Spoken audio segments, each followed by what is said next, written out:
제3파트에서는 그 발달 과정에서 이기에 대해서 말씀드리겠습니다. 이기는 대개 1531년부터 1550년에 해당이 되는데, 미켈란젤로 나이로는 56세에서 75세에 해당이 됩니다. 제2기의 삶과 예술 세계가 되겠습니다. 제2기는 그 특성이 제1기의 그 조형적인 면에서 정신적인 면이 강조가 되는 시기랍니다. 그러니까 형식적인, 양식적인 면은 극소화되면서 정신적인 게 강조가 되는 이런 시기로 되어 있고, 거의 2기는 회화 작품으로 되어 있습니다. 그리고 그 당시에 이제 그 전제군주, 메디치가 전제군주 알렉산드로가 있었는데 굉장히 반목이 갈등이 엄청나게 됩니다. 그래서 결국은 버티질 못하고 1534년에 로마로 떠납니다. 떠나고 다시는 내가 살아서 피렌체로 돌아오지 않겠다. 이러고는 이제 로마로 떠나게 됩니다. 갔을 때 이제 교황 바로 3세가 있었고 비토리아 콜로나하고 만나게 됩니다. 그래서 그 알렉산드로 군주하고 워낙 갈등이 심해가지고 살아서는 가지 않겠다. 이래가지고 이제 로마에 도착을 합니다. 근데 그 후에 알렉산드르 공작이 그 피렌체에서 죽고 그 뒤를 코시모 1세가 이었습니다. 메디치가에서. 근데 코시모 1세는 미켈란젤로가 굉장히 아까웠죠. 아쉽고. 그래가지고 계속 돌아오라고 그랬는데 돌아가지 않습니다. 그리고 실제로 직접 와서 로마로 와서 모시고 가려고 그랬는데 듣질 않습니다. 그래서 결국 로마에서 생을 마치게 됐는데 1534년에 이때 아버지가 90세로 돌아갔습니다. 대단하죠, 그죠? 지금 나로 따지면 한 130세쯤 되지 않았을까요? 아버지가 90세, 미켈란젤로가 89세. 그러니까 이 오랫동안 산 건 유전 인자죠, 그죠? 유전 인자라고 할 수가 있습니다. 이게 주요 작품들은 메디치가의 분묘를 만듭니다.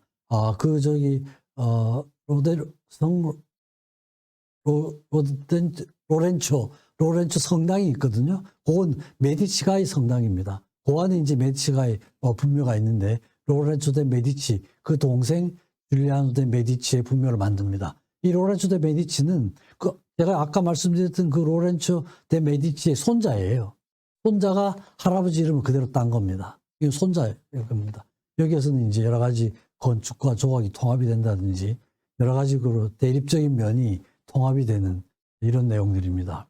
그래서 줄리아노의 영묘와 로렌초의 영묘는 두 개가 있는데 서로가 이제 좀 대립적이면서 조화를 이루는 군인, 좀 명상, 낮과 밤, 여명과 상온, 무거운 갑옷, 바로크 투구 이런 장면들입니다. 이런 게 미켈란젤로의 철학이 가장 극명하게 표현된 작품으로 이렇게 이제 평가를 받고 있습니다. 이 줄리아노 메디치의 묘입니다. 이렇게 묘고 여기 이제 로렌초 메디치의 묘입니다. 이게 양쪽에 있으면서 서로 대립적이기도 하고 조화를 이루는 이런 그 영묘를 만들었습니다. 초유의 심판을 만들게 되죠. 근데 이제 이거는 그 초기에 시스테나 천장에서 만들었던 구역을 지어가지고 이랬는데 그런 구역을 짓지 않습니다. 전체를 하나의 면으로 두고 그렇게 이제 공간적인 조화로움이 없어지는 이런 겁니다.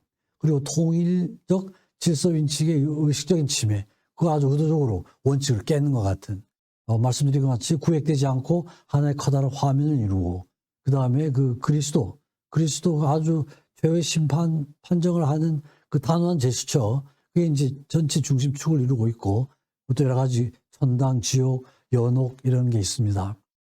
그래서 그 그림의 제일 윗부분은 천사들, 십자가와 가시관 순교자들이 있고, 중앙 부분은 예수 그리스도가 중심이 되어 있습니다. 거기에 12제자들이 있고, 세 번째 부분은 연옥 부분인데요. 나팔 소리, 심판의 책이 있고, 이런 겁니다. 그러니까 여기에서 심판을 받아가지고 지옥으로 갈 건지 천국으로 갈지 이걸 이제 판단하는 그런 부분이죠. 제4 부분은 지옥에 있고, 뱃사공 칼원의 모습이 있습니다.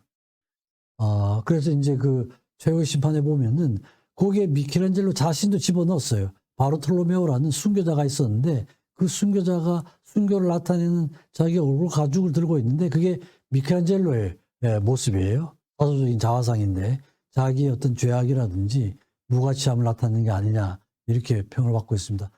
제일 윗이 천당 부분입니다. 두 번째가 예수 그리스도가 심판을 내리는 모습을 갖고 있죠. 그죠? 그 옆에 이제 마리아가 그려져 있습니다. 세 번째 칸이 요녹입니다. 여기서 심판을 받아가지고 올라오는 팀도 있고 지옥으로 떨어지는 팀도 있고 제일 마지막 부분이 지옥 부분으로. 물론 이런 구조는 단테의 신곡에서 아이디어를 얻은 거죠. 그죠? 그래서 전체가 신곡을 그림으로 표현한 이런 걸로 이제 평가를 받고 있습니다. 조금 자세히 보면 가운데 예수 그리스도고 오른쪽에 저 지금 가죽처럼 나타난 부분이 있잖아요. 저게 이제 미켈란젤로 자기 모습이에요. 자기 모습을 저렇게 이제 나타내고 있습니다. 자기 모습이죠. 자기 모습. 상당히 좀 그리면서도 우울하지 않았을까 이런 생각을 합니다. 그래서 이게 이제 그림이 발표가 됐을 때 아주 찬반 굉장했죠. 예술가, 시인, 철학가들은 굉장히 이제 긍정적인 반응을 보였습니다. 아주 감동적이고 참신하고 놀라운 영향이다 이랬고 공의회 이런 데서는 아주 엄청난 비난이죠. 결국 이제 거기에서는 나중에 그 나치를 중요한 부분은 다 가리는 걸로 이렇게 결정을 해가지고 1964년 1월, 1964년 2월 달에 미켈란젤로가 세상을 떠나거든요. 그러니까 떠나기 직전에 그 부분을 가리기로. 아마 미켈란젤로는 몰랐을 가능성이 많아요. 근데 이제 그 작업을 다니엘레 다 볼테라라고 하는 저 화가는 미켈란젤로의 제자였습니다. 제자가 자기의 스승이 그려놓은 그걸 이제 기저귀 화가라는 이런 별명이 붙어 있는데 결국 그분도 다 하지 못하고 중간에 사망을 하고 리오나르도 다 파노라는 사람이 완성을 했습니다.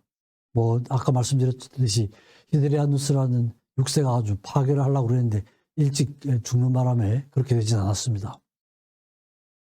그리고 이제 또 그 그림으로는 그 최후의 심판을 다 그리고 나서 바로 3세가 파울리나 성당, 이 교황이 전용 성당인데요. 거기에 이제 벽에 베드로의 처형하고 또 바울을 주제로 한 그걸 그려달라고 그래가지고 그림을 그립니다. 요건 이제 주제가 베드로가 네로 황제의 박해를 피해가지고 로마를 떠나는 중에 그리스도 환상을 보고 다시 로마로 가서 처형되는 이런 내용이죠. 그래서 이제 처형되는 장면. 근데 그 그림을 보면 이교도와 그리스도교하고의 차이도 별로 없고 현실 세계, 이상 세계 이런 것들이 통합이 되는 이런 겁니다. 이 그림이죠, 그죠? 그러니까 베드로가 십자가에 매달리는 장면인데 베드로가 내가 죽지만 예수님하고 같은 자세로 죽을 수는 없다. 나는 거꾸로 매달리겠다. 이렇게 해서 이제 거꾸로 처형을 당하는 이 장면이 그려져 있죠. 현실, 이상 이런 세계가 다 그려져 있습니다.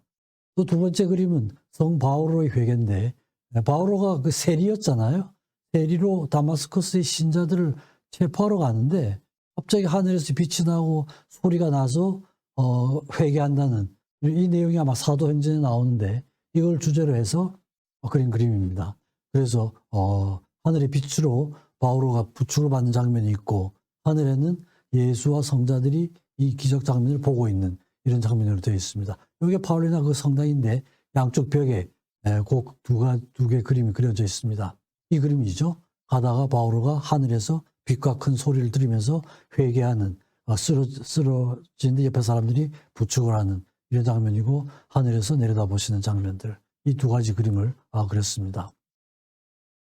그래서 이제 로마에 갔었는데 가자마자 클레멘스 7세가 사망을 하고 34년에 알렉산더 페르네세 이제 이 바오로 3세죠.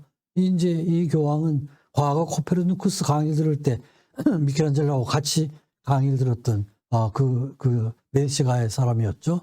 그래서 이제 또 새로운 작업을 지시를 하는데 35년도 9월 1일에 그 바오로 3세가 미켈란젤로를 최고 건축가 조각가로 임명을 합니다. 그래서 여러 가지 명예 특권도 주고 혜택도 주고 연금도 부여를 하고 그러면서 이제 그 최후의 심판 작업에 돌입을 하게 되는 그런 부분입니다.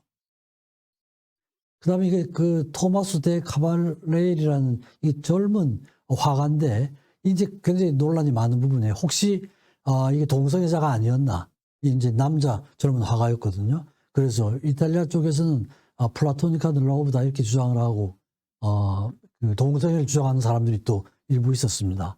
그래서 이제 항상 뭐 시도 쓰고 이랬는데 나는 너의 날개와 깃털로 날아오르네. 너의 재능으로서 더욱 하늘로 가까이 떠밀려. 또 많이 보냅니다. 그리고 이제 초상화도 그려주고 이럽니다. 근데 그 초상화는 유실됐습니다. 미켈란젤로는 초상화는 거의 그리지 않았죠. 다빈치는 엄청나게 많이 그렸는데, 근데 이제 요게 유일한 초상화였는데 유실이 되고, 그래서 이제 각각 지내고 시도 보내고 하니까 그 당시에도 동성애자가 아니었나 하는 이런 이제 논란은 많았는데, 전체적으로 보면 아마 스승제나 아주 사랑하는 스승 이런 관계이지 않았을까 싶어요. 임종할 때도 자리를 지켰고, 그 다음에 그 미완성된 캄피돌리오를 그 설계를 맡았다가 하다가 사망을 하게 되는데, 카발리에리가 완성을 했습니다. 이런 게 있습니다. 그다음에 콜로나라는 여자가 있었는데 일생 동안 맺었던 유일한 여성입니다. 유일한 여성이에요. 그래도 어느 정도 일정한 기간 동안. 근데 이제 아주 과부였고 수도원을 전전하고 그랬지만 차분한 생활을 하는 그런 여인이었습니다. 아마 외모는 볼 게 참 없었던가 봐요. 기술로는 사보단 올라가 치마를 두르는 모습이다. 이런 기술이 나옵니다. 근데 이제 문학과 학문 이런 데는 교양이 참 많았고, 그래서 여성 속의 남성이요, 입으로 만한 신이요, 뭐 이런 식으로 해서 시도 쓰고 뭐 이랬는데, 먼저 미켈란젤로보다 먼저 세상을 떠났습니다. 그랬을 때 이제 손에만 입을 맞추고 이마와 얼굴에는 입을 맞추지 못했다. 이래가지고 그래도 일정한 기간 관계를 맺었지만 오히려 예술적인 거, 문학적인 거 이런 걸 매개로 한 관계였지 무슨 연인 관계나 이런 건 아니었던 것 같습니다. 추락하는 사고가 발생하는데 작업 중에 떨어집니다. 1940년, 41년에. 근데 그때 아마 뭐가 힘들고 그래가지고 치료도 안 받으려고 그러고 방에 그냥 칩거만 하고 있었어요. 그래서 거의 자살하려고 하는 게 아니냐 이랬는데 의사 한 분이 바초 론틴이라는 분이 아주 헌신적인 치료를 해가지고 이제 결국 살려냅니다. 조르조 바살이란 사람이 그 거장에게 소면을 배웠습니다. 미켈란젤로에게. 그래서 가시나 전투도 모사를 하고 예술가의 열전. 그러니까 미켈란젤로는 살아있을 때 미켈란젤로의 전기가 나왔어요. 이 사람이 이제 그 당시에 있던 사람들, 옛날 사람들 이래가지고 예술가의 열전을 했는데 그때 미켈란젤로는 75세였습니다. 근데 이제 너무 칭송만 하고 오류가 많아가지고 미켈란젤로가 읽고는 굉장히 화를 냈어요. 그건 안 되겠다 이래가지고 콘디비라는 작가에게 다시 써라고 그랬습니다. 자기 전기를. 그래가지고 1553년 물론 그 미켈란젤로가 살아있을 때죠. 그래서 다시 썼는데 이 다시 쓴 전기에 대해서는 미켈란젤로가 굉장히 흡족해 했다는 그런 기록이 있습니다. 그래서 살아있는 동안에 전기가 2번이나 나왔습니다. 아마 이건 뭐 미켈란젤로 전후에 아무도 없는 유일한 존재지 않았을까 싶어요. 차트사 이어가겠습니다.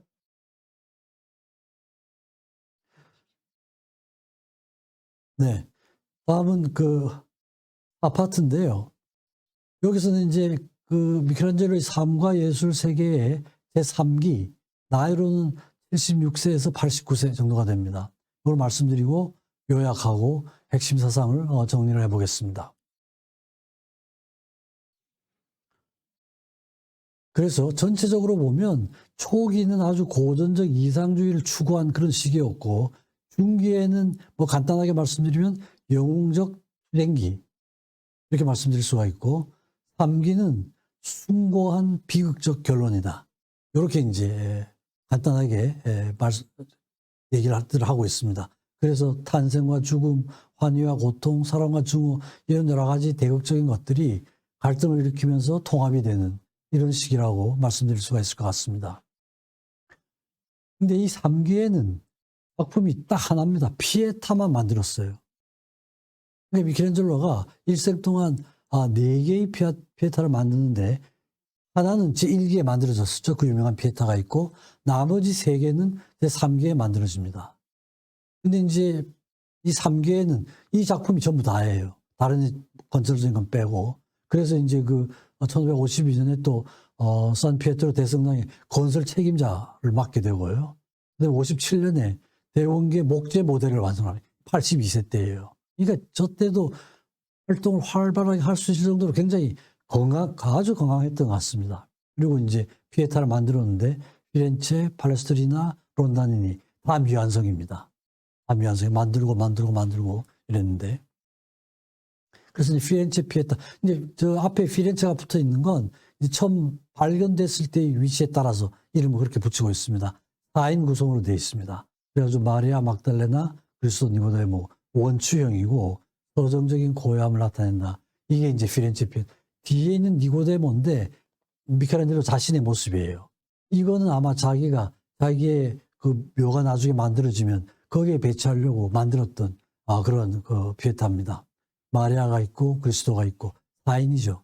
근데 이제 조형미, 아름다움 이런 건 이제 별로 없는 상태 아닙니까? 그죠? 미완성이었어요. 두 번째가 팔레스트리나 피에타인데 이것도 이제 팔레스트리나 그 지역에서 발견이 됐다 그래가지고 이름이 저렇게 붙었습니다. 그리고 죽은 그리스도를 떠받치는 성모와 막달레나 있고 이건 삼각형 구도로 되어 있습니다. 아주 그 인물들이 왜곡되어 있는데 다리가 축 늘어지고 작고 균형이 막 깨져 있습니다. 흉보와 어깨가 서로 연결이 되어 있고 또 성모의 손이 아주 비합리적으로 크다거나 그래서 형태와 공간의 자연주의적인 묘사를 아주 의도적으로 왜곡하지 않았나. 고전적인 인체의 미학에서 벗어나려는 시도를 하고 있는 것 같다. 이런 평을 받습니다. 이 작품입니다. 좀 기괴하죠, 그죠? 예수 그리스도의 모습도 그렇고 뒤에 그죠? 바치고 있는 그런 모습인데 이건 아마 만들다가 또 자기 마음에 들어가가지고 망치로 아마 다리 부분을 깨트렸던가 봐요. 그래가지고 한동안 깨진 상태에 있었는데 나중에 이제 제자들이 너무 아까우니까 미켈란젤로의 허락을 받아가지고 다시 이제 잘 껴 맞춘 그래도 결국은 미완성 상태로 있습니다. 그러니까 이제 아름다움 뭐 이런 거 하고는 조금 떨어져 있는 이런 모습이죠. 그 다음에 론다니니 피에타인데 이게 이제 마지막인데 요건 이제 이것도 아주 미완성입니다. 이건 이제 2인 구조로 돼 있어요. 성모 마리아하고 예수 정신적으로 하나로 통합된 이런 모습인데 성모가 홀로 뒤에서 안고 있는 이런 모습입니다. 그래서 육체적인 미의 원칙이 생략이 되고 순수한 감정의 표현을 하고 있다 이런 겁니다. 고전적인 것과 이교도적인 것의 통합 이런 말이 굉장히 자주 나오죠. 그 다음에 점차 성숙되는 미켈란젤로 자신의 신앙세계가 반영이 된 게 아니나 이런 평들을 하고 있습니다. 이 작품입니다.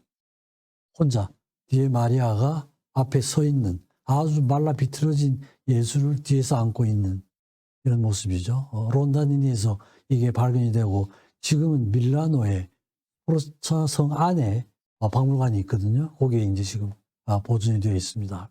얼굴 모습도 뭐 거의 이목구비도 아주 희미하게 그렇죠. 희미하게 표정도 없고 육체적으로는 구별도 안 되고 그러니까 이제 어떤 육체적인 이런 것보다는 영적인 결합을 나타내는 이런 게 아닌가 이런 말들을 하고 있습니다. 그래서 아까 말씀드린 것처럼 이제 그 바지 재단사 해가지고 그 공회에서 결정을 해가지고 그래 기저귀를 채웁니다. 기저귀를 채우는데 이제 결국은 미켈란젤로는 알지 못했던 것 같고요. 사망하기 직전에 결정이 되고 그 후에 사망한 후에 진행이 됐던 것 같습니다. 이제 점차 이제 죽음에 가깝게 옵니다. 1564년 2월 14일에 편지를 가했는데 이제 상태가 좋지 않다는 그 편지를 조카에게 보내고 또 아주 비몽사몽이다. 말을 타려고 했는데 의자에 앉혀드렸더니 훨씬 편안해했다. 곧 이제 돌아가실 것 같다는 이런 내용을 이제 조카들에게 편지를 보냅니다. 그리고 이제 2월 18일 날 사망을 하게 되거든요. 그래서 아주 마지막 목소리가 이제 이 사람은 하느님의 손에 자기 영혼을 맡깁니다. 육신은 이 땅에 재산은 친척 어른들께 맡깁니다. 이런 유언을 남겼습니다. 그래서 그 기저귀 화가로 불렸던 그 제자 볼테로, 그 다음에 디오메네 레오니, 안토니오, 토마스 데 카발리, 아까 그 동성애의 그 소문이 있었던 그 네 사람이 임종을 지킵니다. 그래서 처음 사망했을 때 이제 그 성당에 안치가 됐고 자기는 이제 죽고 나서는 피렌체에 묻어달라고 그랬거든요. 그랬으니까 이제 로마에서 피렌체로 운구가 됩니다. 운구가 되면서 산타크로세 성당에 다시 모셔졌고 산로렌토 성당에 또 이제 지하 매장터에 안치가 됩니다. 그러니까 장례식을 3번을 치른 셈이 되죠. 그죠? 3차례. 로마에서 한 차례 옮겨오고 나서 처음 나중에 정식으로 치를 때. 그래서 그 경비는 누가 부담을 하고 뭐 추도사 누가 작성을 하고 뭐 이런 것들이 있습니다. 그래서 이제 그 영묘도 코시모 공작이 대리석 기증을 했는데 장례식에 코시모 공작은 나타나질 않았어요. 자기가 그렇게 모시고 오려고 그랬는데 결국 오질 않았거든요. 아마 그게 좀 섭섭했던가 봐요. 나머지는 이제 조카가 부담을 했다 뭐 이런 내용들 제자들이 여러 가지 조각들을 했습니다. 근데 이제 자기가 남의 무덤에는 정말 굉장한 조각들을 만들어 뒀지만 제자들의 작품은 뭐 그렇게 뛰어난 작품들은 아니었어요. 이게 이제 미켈란젤로의 묘인데 제자들이 이렇게 만들고 산트 크로체 성 안에 묘소가 있습니다. 네, 요약을 말씀드리겠습니다.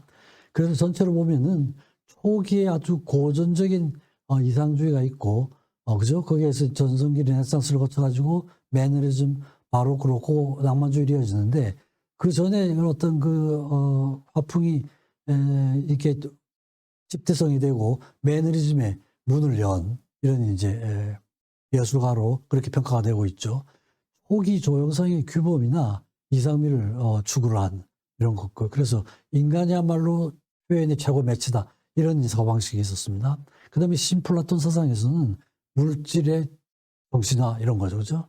물질 속에 혼이 있다. 이런 겁니다. 그래서 저걸 보면은 참 이 동양적인 거하고도 굉장히 비슷한 것 같아요. 그래서 미켈란젤로는 자기가 쓴 글을 보면은 나는 조각을 하는 게 아니고 필요 없는 부분을 쳐낸다. 이런 표현을 해요.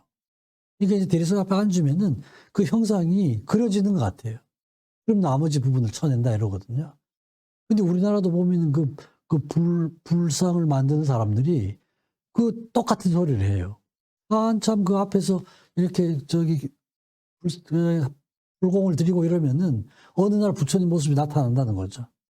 그럼 나머지 부분을 쳐낸다. 이런 얘기를 하거든요. 아주 비슷한 과정인 것 같아요.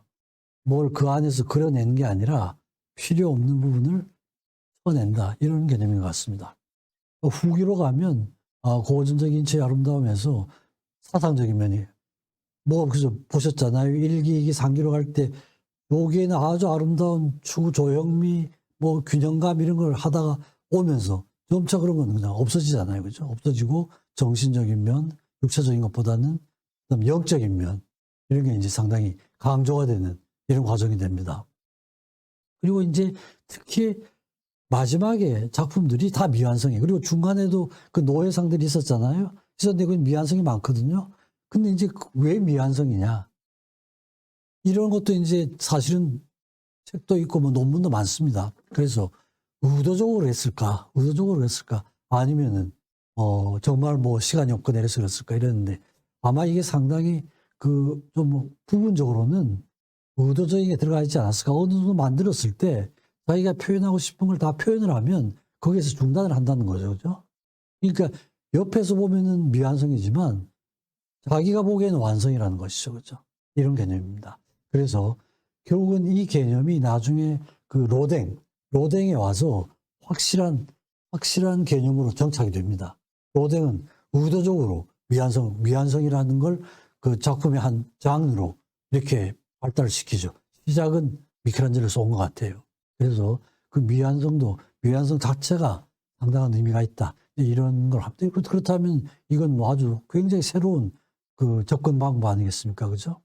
그 전까지야 무조건 다 완성을 해야 되는 것이다 이랬는데 완성이 되지 않더라도 완성된 작품과 같은 효과를 나타낼 수 있다. 이런 개념인 것 같습니다. 그래서 이런 사상을 보면 결국은 대극의 합일이에요. 제가 하나 사상을 말씀드릴 때도 많이 강조를 했고 그 다음에 어떤 분야를 하든지 간에 공통적인 건 아주 여러 가지 대립적인 게 합일입니다.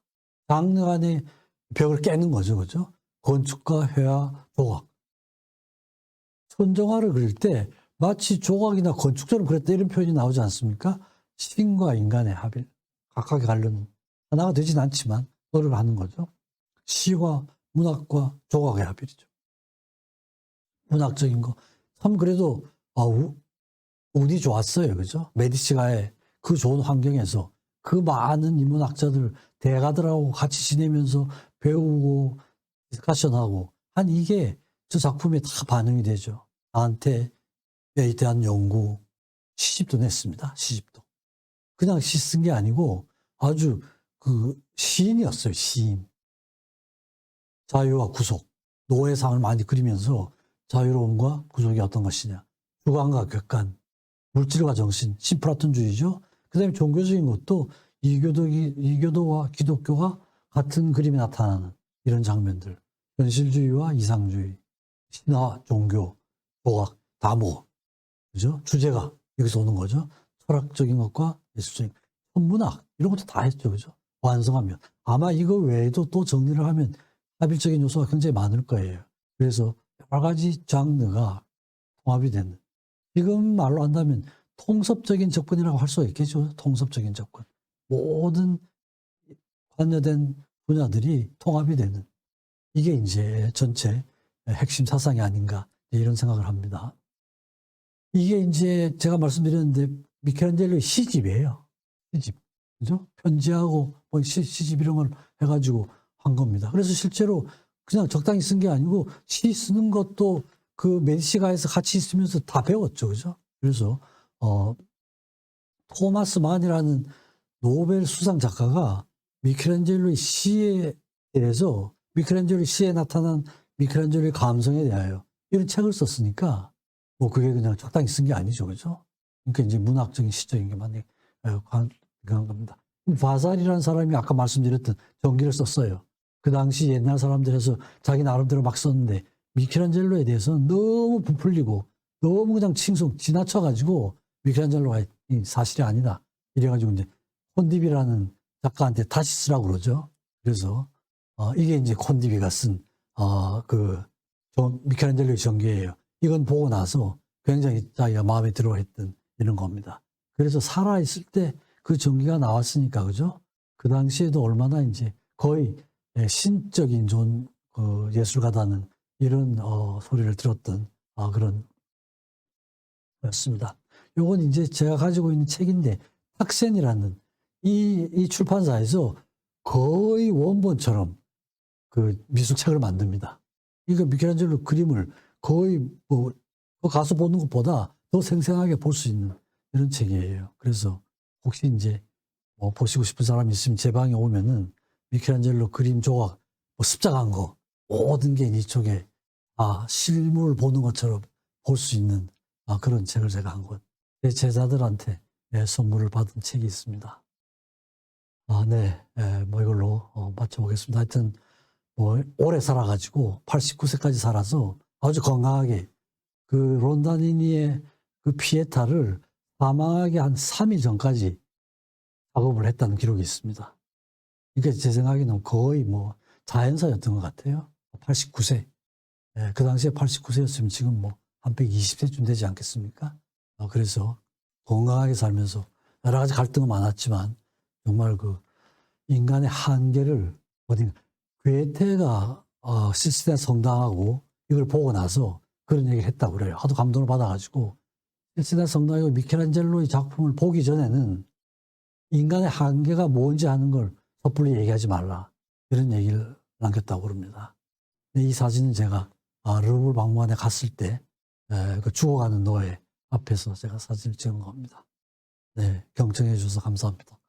마치겠습니다.